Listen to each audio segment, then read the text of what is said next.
أيها الإخوة، احذروا من كلمة مطر. يظن الكثير من الناس أن كلمة مطر يقصد بها الماء النازل من السماء فتسقى به الأرض لتنبت نباتها، والحقيقة أن كلمة مطر لم تستعمل في القرآن الكريم إلا بمعنى العذاب أو الأذى، ونحن ندعو الله عز وجل أن ينزل علينا المطر، هكذا يدعون، ولا حول ولا قوة إلا بالله العلي العظيم.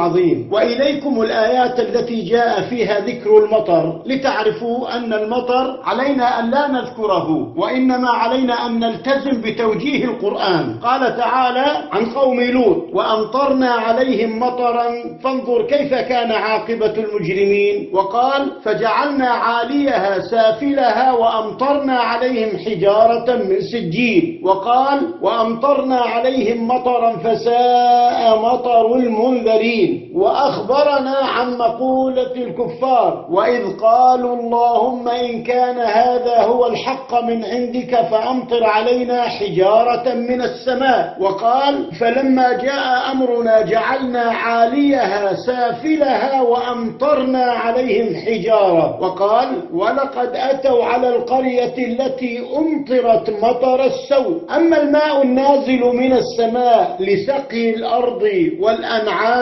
والناس فقد استعملت له ألفاظ غير لفظة المطر، منها كلمة الماء. قال تعالى: حتى إذا أقلت سحابا ثقالا سقناه لبلد ميت فأنزلنا به الماء. وقال سبحانه وتعالى: وترى الأرض هامدة فإذا أنزلنا عليها الماء اهتزت. وهذا من نفحات رحمة الله، والماء يحرك الأرض بالنبات. ومنها كلمة الغيث. قال تعالى: إن الله عنده علم الساعة وينزل الغيث. وقال: وهو الذي ينزل الغيث من بعد ما قنطوا وينشر رحمته. ولم يقل كلمة مطر في القرآن أبدا، فانتبهوا.